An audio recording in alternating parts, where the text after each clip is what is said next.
ज्ञानरस YouTube channel पर आपका स्वागत है। आज चंद्रधर शर्मा गुलेरी जी द्वारा रचित हिंदी साहित्य की कालजयी कहानी उसने कहा था का वाचन प्रस्तुत है।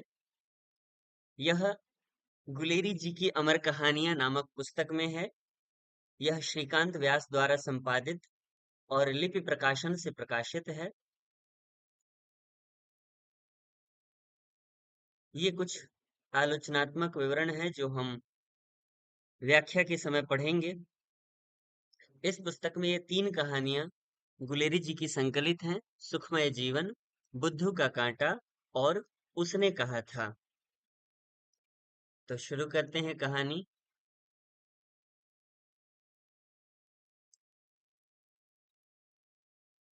बड़े बड़े शहरों के इक्के गाड़ी वालों की जबान के कोड़ों से जिनकी पीठ छिल गई है और कान पक गए हैं, उनसे हमारी प्रार्थना है कि अमृतसर के बम्बू काट वालों की बोली का मरहम लगावें।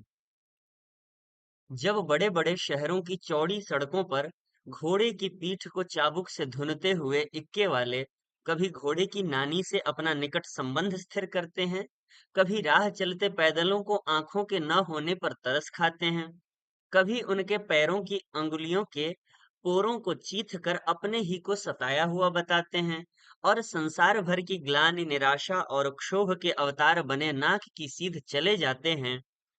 तब अमृतसर में उनकी बिरादरी वाले तंग चक्करदार गलियों में हर एक लड्ढी वाले के लिए ठहर कर सब्र का समुद्र उमड़ाकर, बचो खालसा जी, हटो भाई जी, ठहरना माई, आने दो लाला जी, हटो बादशाह, कहते हुए सफेद फेटों, खच्चरों और बतकों, गन्ने और खुमचे और भारे वालों के जंगल में से राह खेते हैं।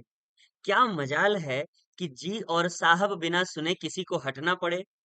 यह बात नहीं कि उनकी जीभ चलती ही नहीं, चलती है, पर मीठी छुरी की तरह महीन मार करती है। यदि कोई बुढ़िया बार बार चितौनी देने पर भी लीक से नहीं हटती, तो उनकी वचनावली के ये नमूने हैं। हट जा जीणे जोगिए, हट जा कर्मा वालिए, हट जा पुत्ता प्यारिए, बच्चा लंबी वालिए। समष्टि में इसका अर्थ है कि तू जीने योग्य है, तू भाग्यों वाली है, तू पुत्रों को प्यारी है, लंबी उम्र तेरे सामने है, तू क्यों मेरे पहियों के नीचे आना चाहती है? बच जा।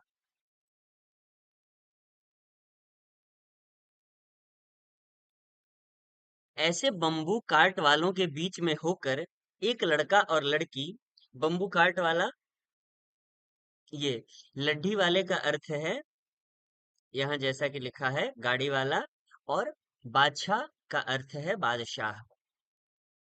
बादशाह का अर्थ है बादशाह।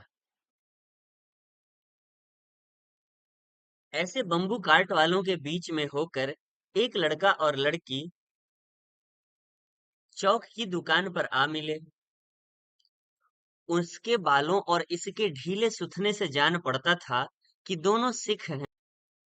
वह अपने मामा के केश धोने के लिए दही लेने आया था और यह रसोई के लिए बढ़िया।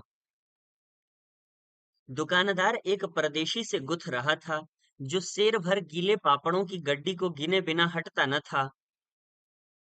तेरे घर कहाँ है? मगरे में। और तेरे? माझे में। यहाँ कहाँ रहती है? अतर सिंह की बैठक में। वे मेरे मामा होते हैं।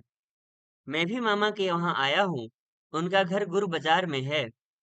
इतने में दुकानदार निबटा और इनका सौदा देने लगा। सौदा लेकर दोनों साथ साथ चले। कुछ दूर जाकर लड़के ने मुस्कुरा कर पूछा, तेरी कुड़माई हो गई? कुड़माई का अर्थ सगाई है। इस पर लड़की कुछ आंखें चढ़ाकर धत कहकर दौड़ गई और लड़का मुंह देखता रह गया। दूसरे तीसरे दिन सब्जी वाले के यहाँ या दूध वाले के यहाँ अकस्मात दोनों मिल जाते। महीना भर यही हाल रहा। 2-3 बार लड़के ने फिर पूछा, तेरी कुड़माई हो गई? और उत्तर में वही धत मिला। एक दिन जब फिर लड़के ने वैसे ही हंसी में चिढ़ाने के लिए पूछा, तब लड़की लड़के की संभावना के विरुद्ध बोली, हाँ हो गई। कब? कल। देखते नहीं, यह रेशम से कढ़ा हुआ सालू। सालू का अर्थ है ओढ़नी। लड़की भाग गई। लड़के ने घर की राह ली। रास्ते में एक लड़के को मोरी में ढकेल दिया। एक छाबड़ी वाले की दिन भर की कमाई खोई। छाबड़ी वाला अर्थात खोमचा वाला। एक कुत्ते पर पत्थर मारा और एक गोभी वाले के ठेले में दूध उड़ेल दिया। सामने नहाकर आती हुई किसी वैष्णवी से टकराकर अंधे की उपाधि पाई, तब कहीं घर पहुंचा। दूसरा भाग। राम राम, यह भी कोई लड़ाई है। दिन रात खंदकों में बैठे हड्डियां अकड़ गईं। लुधियाने से 10 गुना जाड़ा और मेह और बर्फ ऊपर से पिंडलियों तक कीच में धंसे हुए हैं। गनीम कहीं दिखता नहीं। गनीम का अर्थ है दुश्मन। गनीम अर्थात दुश्मन। तो गनीम कहीं दिखता नहीं।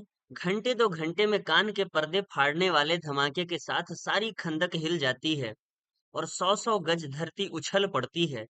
इस गैबी गोले से बचे तो कोई लड़े। नागर नगरकोट का जलजला सुना था। जलजला अर्थात भूकंप। यहाँ दिन में 25 जलजले होते हैं। जो कहीं खंदक से बाहर साफा या कुहनी निकल गई तो चटाक से गोली लगती है। न मालूम बेईमान मिट्टी में लेटे हुए हैं या घास की पत्तियों में छिपे रहते हैं। लहना सिंह, और 3 दिन हैं। 4 तो खंदक में बिता ही दिए। परसों रिलीफ आ जाएगी और फिर 7 दिन की छुट्टी। अपने हाथों झटका करेंगे। बकरा मारना, झटका अर्थात बकरा मारना। अपने हाथों झटका करेंगे और पेट भर खाकर सो रहेंगे। उस फरंगी अर्थात फ्रेंच, उस फरंगी मेम के बाग में मखमल की सी हरी घास है। फल और दूध की वर्षा कर देती है। लाख कहते हैं दाम नहीं लेती। कहती है तुम मेरे राजा हो, मेरे मुल्क को बचाने आए हो। 4 दिन तक पलक नहीं झपी। बिना फेरे घोड़ा बिगड़ता है और बिना लड़े सिपाही। मुझे तो संगीन चढ़ाकर मार्च का हुक्म मिल जाए, फिर 7 जर्मनों को अकेला मार कर न लौटूं तो मुझे दरबार साहब की देहली पर मत्था टेकना नसीब न हो। पाजी कहीं के कलों के घोड़े संगीन देखते ही मुंह फाड़ देते हैं, पैर पकड़ने लगते हैं। यो अंधेरे में 30-30 मन का गोला फेंकते हैं। उस दिन धावा किया था, 4 मील तक एक जर्मन नहीं छोड़ा था। पीछे जनरल साहब ने हट आने का कमान दिया। नहीं तो नहीं तो सीधे बर्लिन पहुंच जाते। क्यों? सूबेदार हजारा सिंह ने मुस्कुरा कर कहा। लड़ाई के मामले में जमादार या नायक के चलाए नहीं चलते। लड़ाई के मामले जमादार या नायक के चलाए नहीं चलते। बड़े अफसर दूर की सोचते हैं। 300 मील का सामना है। एक तरफ बढ़ गए तो क्या होगा? सूबेदार जी सच है, लहना सिंह बोला। पर करें क्या? हड्डियों में जो जाड़ा धंस गया है। सूर्य निकलता नहीं और खाई में दोनों तरफ से चंबे की बावलियों के से सोते झर रहे हैं। एक धावा हो जाए तो गर्मी आ जाए। उद्यमी उठ। उद्यमी अर्थात उद्यमी। उद्यमी उठ, सिगड़ी में कोले डाल। वजीरा, तुम 4 जाने बाल्टियां लेकर खाई का पानी बाहर फेंको। महासिंह, शाम हो गई है। खाका के दरवाजे का पहरा बदला दे। यह कहते हुए सूबेदार सारी खंदक में चक्कर लगाने लगे। वजीरा सिंह पलटन का विदूषक था।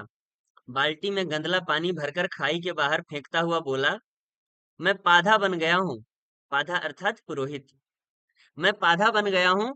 करो जर्मनी के बादशाह का तर्पण। इस पर सब खिलखिलाकर हंस पड़े और उदासी के बादल फट गए।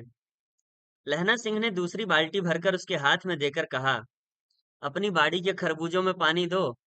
ऐसा खाद का पानी पंजाब भर में नहीं मिलेगा। हाँ, देश क्या है, स्वर्ग है। मैं तो लड़ाई के बाद सरकार से 10 घुमा जमीन यहाँ मांग लूंगा और फलों के बूटे लगाऊंगा। लाड़ी होरा को भी यहाँ बुला लोगे?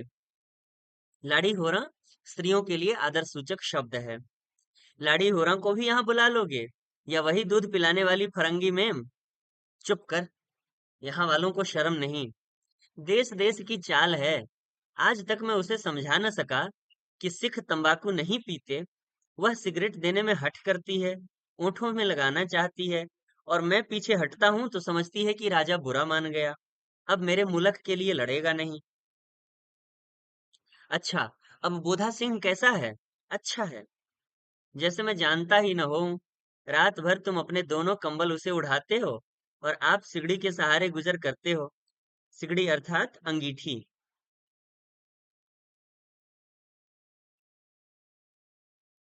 उसके पहरे पर आप पहरा दे आते हो, अपने सूखे लकड़ी के तख्तों पर उसे सुलाते हो।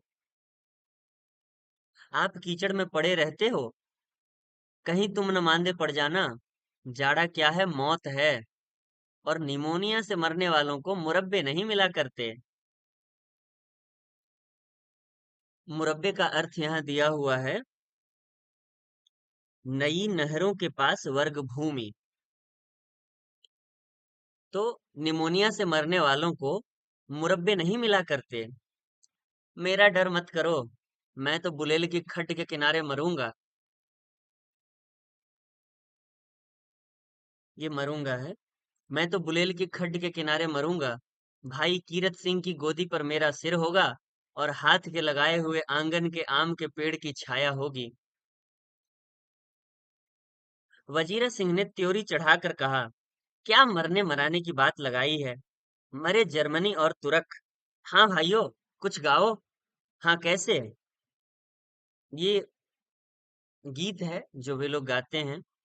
दिल्ली शहर ते पिशौर ਨੂੰ ਜਾਂਦੀਏ, कर लेना लौंगा दा व्यापार मंडिए, कर लेना नाड़े दा सौदा अड़िए, ओए लाना चटाका कदुए ਨੂੰ, कद्दू बनाया मजेदार गोरिए, हुन लागा चटाका कदुए ਨੂੰ। इसका अर्थ दिया हुआ है, आप पढ़ सकते हैं।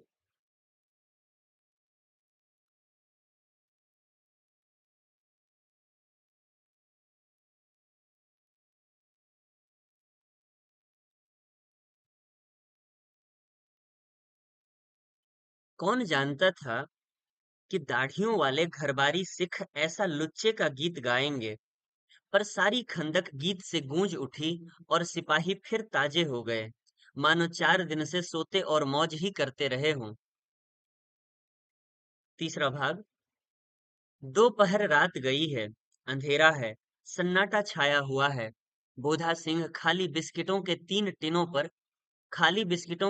टिनों पर अपने दोनों कंबल बिछाकर और लहना सिंह के 2 कंबल और एक बरानकीट अर्थात ओवरकोट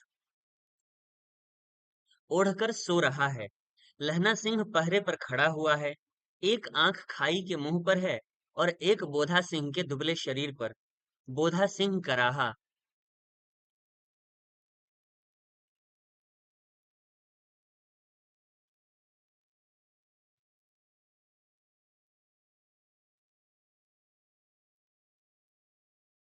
क्यों बोधा भाई, क्या है?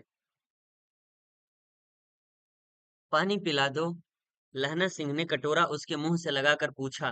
कहो कैसे हो? पानी पीकर बोधा बोला। कपकपी छूट रही है, कपनी छूट रही है, रोम रोम में तार दौड़ रहे हैं, दांत बज रहे हैं।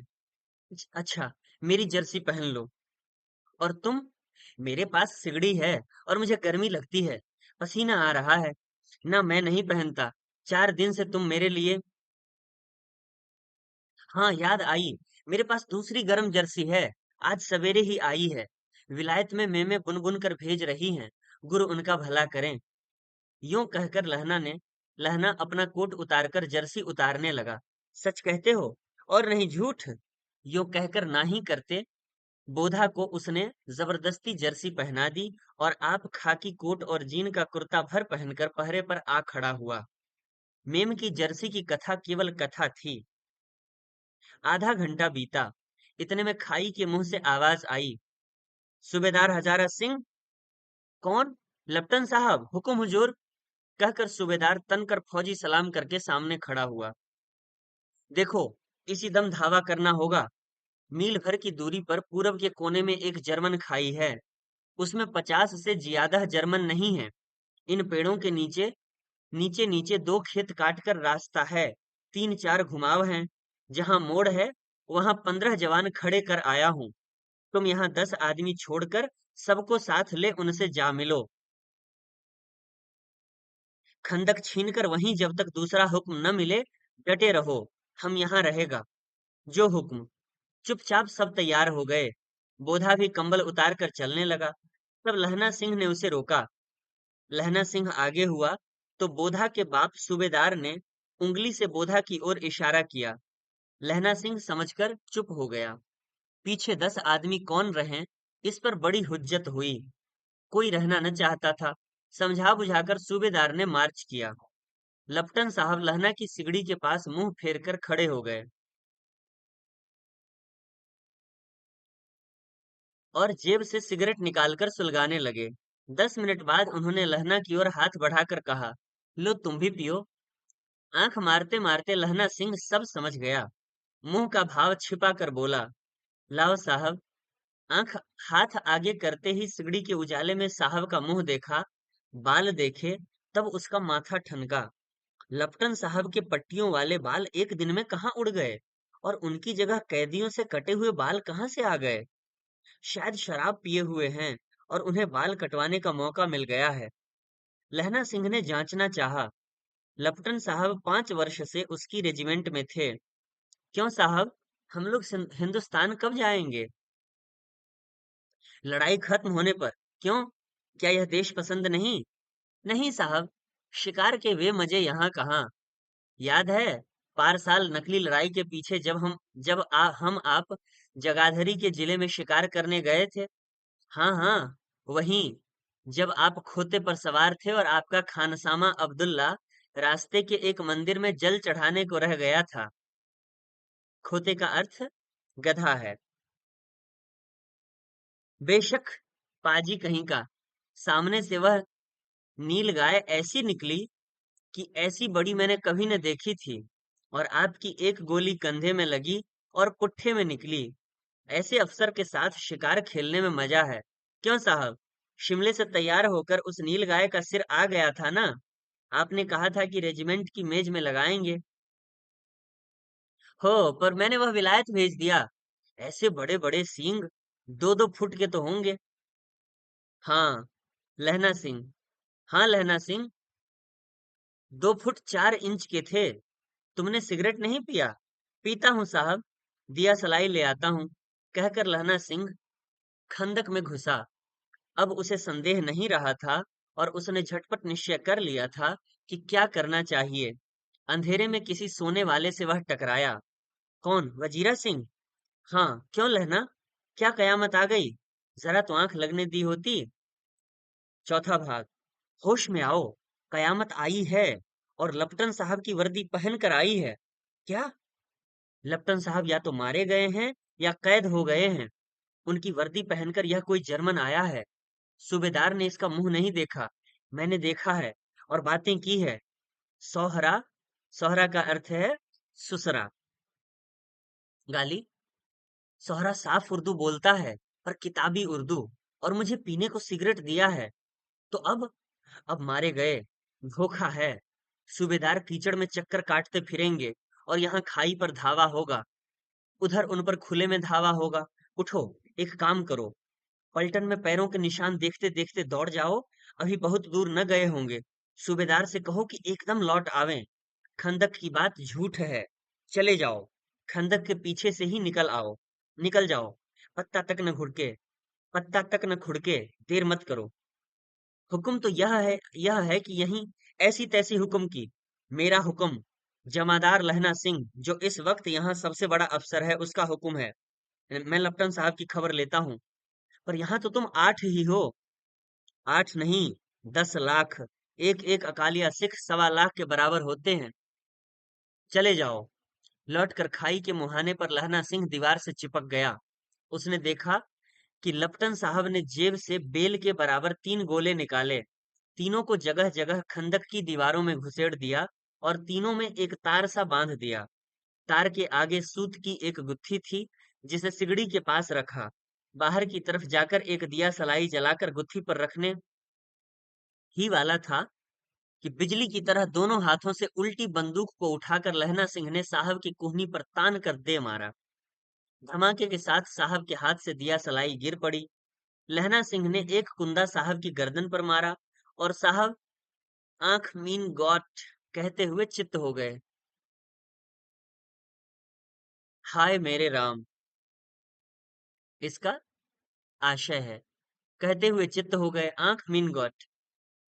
लहना सिंह ने तीनों गोले बीनकर खंदक के बाहर फेंके और साहब को घसीट कर सिगड़ी के पास लिटाया। जेबों की तलाशी ली, तीन चार लिफाफे और एक डायरी निकालकर उन्हें अपनी जेब के हवाले किया। साहब की मूर्छा हटी। लहना सिंह हंसकर बोला, क्यों लपटन साहब, मिजाज कैसा है?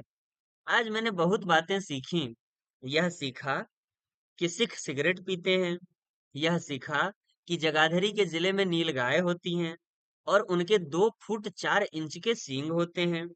यह सीखा कि मुसलमान खानसामा मूर्तियों पर जल चढ़ाते हैं और लपटन साहब खोते पर चढ़ते हैं।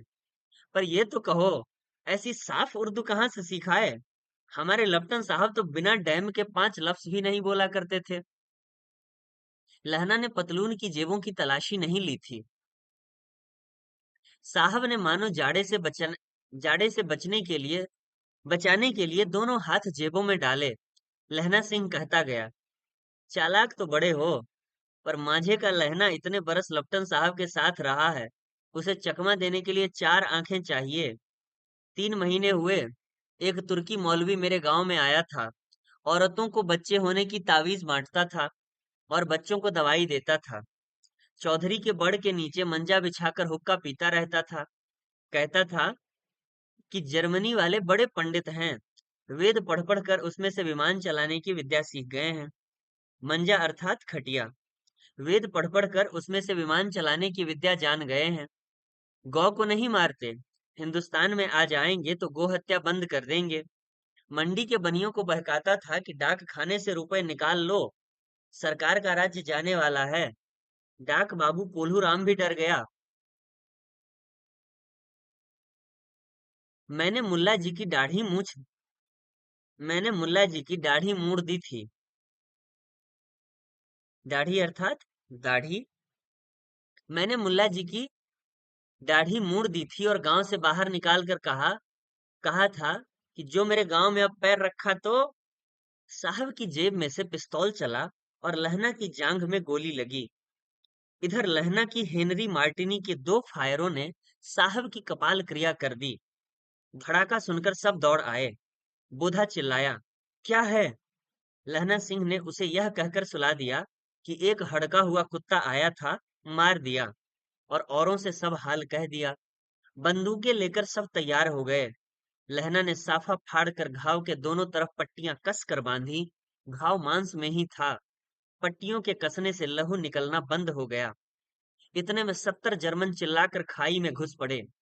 सिखों की बंदूकों की बाढ़ ने पहले धावे को रोका, दूसरे को रोका, पर यहाँ थे 8। लहना सिंह तक तक कर मार रहा था। वह खड़ा था और लेटे हुए थे, और लेटे हुए थे, और वे 70 अपने मुर्दा भाइयों के शरीर पर चढ़कर जर्मन आगे घुसे जाते थे, आते थे। थोड़े से मिनटों से वे अचानक आवाज आई, वाह गुरु जी दी फतेह, वाह गुरु जी का खालसा। और धड़ाधड़ बंदूकों के फायर जर्मनों की पीठ पर पड़ने लगे। ऐन मौके पर जर्मन 2 चक्की के पाटों के बीच में आ गए। पीछे से सूबेदार हजारा सिंह के जवान आग बरसाते थे और सामने लहना सिंह के साथियों के संगीन चल रहे थे। पास आने पर पीछे वालों ने भी संगीन पिरोना शुरू कर दिया। एक किलकारी और अकाल सिखां दी फौज आई, वाह गुरु जी दी फतेह, वाह गुरु जी दा खालसा, वाह गुरु जी दी खालसा, सत श्री अकाल, सत श्री। पुरुष। और लड़ाई खत्म हो गई। 63 जर्मन या तो खेत रहे थे या कराह रहे थे। सिखों में 15 के प्राण गए। सूबेदार के दाहिने कंधे में से गोली आर पार निकल गई। लहना सिंह की पसली में एक गोली लगी। उसने घाव को खंदक की गीली मिट्टी से पूर लिया और बाकी का साफा कसकर कमरबंद की तरह लपेट लिया। किसी को खबर न हुई कि लहना के दूसरा घाव भारी घाव लगा है। लड़ाई के समय चांद निकल आया था। ऐसा चांद जिसके प्रकाश से संस्कृत कवियों का दिया हुआ क्षयी नाम सार्थक होता है। और हवा चल रही थी ऐसी ऐसी हवा चल रही थी कि बाणभट्ट की भाषा में दंत वीणोपदेशाचार्य कहलाती। वजीरा सिंह कह रहा था कि कैसे मन मन भर फ्रांस की भूमि मेरे बूटों से चिपक रही थी जब मैं दौड़ा दौड़ा सूबेदार के पीछे गया था। सूबेदार लहना सिंह से सारा हाल सुन और कागजात पाकर उसकी तुरत बुद्धि प्रेजेंस ऑफ माइंड को सराह रहे थे और कह रहे थे कि तू न होता तो आज सब मारे जाते। इस लड़ाई की आवाज 3 मील दाहिनी ओर की खाई वालों ने सुन ली थी। उन्होंने पीछे टेलीफोन कर दिया था। वहां से झटपट 2 डॉक्टर और बीमार ढोने की गाड़ियां चलीं, जो कोई 1.5 घंटे के अंदर अंदर आ पहुंची। अस्पताल नजदीक था। सुबह होते होते वहां पहुंच जाएंगे, इसलिए मामूली पट्टी बांधकर एक गाड़ी में घायल लिटाए गए और दूसरी में लाशें रखी गईं। सूबेदार ने लहना सिंह की जांघ में पट्टी बंधवानी चाही, पर उसने यह कहकर टाल दिया कि थोड़ा घाव है, सवेरे देखा जाएगा। बोधा सिंह ज्वर से बर्रा रहा था। वह गाड़ी में लिटाया गया। लहना को छोड़कर सूबेदार जाते नहीं थे। यह देख लहना ने कहा, तुम्हें बोधा की कसम है और सूबेदारनी जी की सौगंध है जो इस गाड़ी में न चले जाओ। और तुम मेरे लिए वहां पहुंचकर गाड़ी भेज देना। और जर्मन मुर्दों के लिए भी तो गाड़ियां आती होंगी। मेरा हाल बुरा नहीं है, देखते नहीं मैं खड़ा हूं। वजीरा सिंह मेरे पास है ही। अच्छा, पर बोधा गाड़ी पर लेट गया। भला आप भी चढ़ जाओ। बोधा गाड़ी पर लेट गया। भला आप भी चढ़ जाओ। सुनिए तो, सूबेदारनी होरा को चिट्ठी लिखो तो मेरा मत्था टेकना लिख देना। और जब घर जाओ तो कह देना कि मुझसे जो उन्होंने कहा था वह मैंने कर दिया। गाड़ियां चल पड़ी थीं। सूबेदार ने चढ़ते चढ़ते लहना का हाथ पकड़ कर रखा था। लहना का हाथ पकड़ कर कहा, तूने मेरे और बोधा के प्राण बचाए हैं। लिखना कैसा? साथ ही घर चलेंगे। अपनी सूबेदारनी से तू ही कह देना। उसने क्या कहा था? अब आप गाड़ी पर चढ़ जाओ। मैंने जो कहा वह लिख देना और कह भी देना। गाड़ी के जाते ही लहना लेट गया। वजीरा, पानी पिला दे और मेरा कमरबंद खोल दे, तर हो रहा है। 5वां भाग। मृत्यु के कुछ समय पहले स्मृति बहुत साफ हो जाती है। जन्म भर की घटनाएं एक एक करके सामने आती हैं। सारे दृश्यों के रंग साफ होते हैं। समय की धुंध बिल्कुल उन पर से हट जाती है। लहना सिंह 12 वर्ष का है। अमृतसर में मामा के यहाँ आया हुआ है। दही वाले के यहाँ, सब्जी वाले के यहाँ, हर कहीं उसे एक 8 वर्ष की लड़की मिल जाती है। जब वह पूछता है कि तेरी कुड़माई हो गई, तब धत कहकर वह भाग जाती है। एक दिन उसने वैसे ही पूछा तो उसने कहा, हाँ कल हो गई। देखते नहीं, यह रेशम के फूलों वाला सालू। सुनते ही लहना सिंह को दुख हुआ, क्रोध हुआ। क्यों हुआ? वजीरा सिंह, पानी पिला दे। 25 वर्ष बीत गए। अब लहना सिंह नंबर 77 राइफल्स जमादार हो गया है। उस 8 वर्ष की कन्या का ध्यान ही न रहा। न मालूम वह कभी मिली थी या नहीं। 7 दिन की छुट्टी लेकर जमीन के मुकदमे 7 दिन की छुट्टी लेकर जमीन के मुकदमे की ओर की पैरवी करने वह घर गया। वहां रेजिमेंट के अफसर की चिट्ठी मिली कि फौज लाम पर जाती है, फौरन चले आओ। साथ ही सूबेदार हजारा सिंह की चिट्ठी मिली कि मैं और बोधा सिंह भी लाम पर जाते हैं। लाम अर्थात युद्ध। लौटते हुए हमारे घर होते आना, साथ चलेंगे। सूबेदार का घर रास्ते में पड़ता था और सूबेदार उसे बहुत चाहता था। लहना सिंह सूबेदार के यहाँ पहुंचा। जब चलने लगे, तब सूबेदार बेड़े में से निकल कर आया। बेड़े का अर्थ है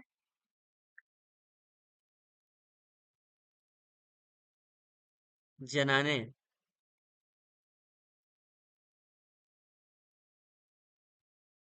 जब चलने लगे तब सूबेदार बेड़े में से निकलकर आया। बोला,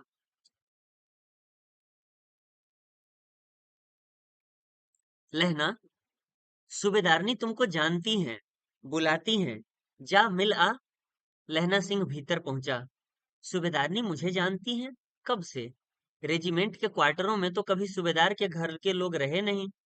दरवाजे पर जाकर मत्था टेकना कहा। असीस सुनी। लहना सिंह चुप। मुझे पहचाना नहीं? तेरी कुड़माई हो गई। धत, कल हो गई। देखते नहीं, रेशमी बूटों वाला सालू।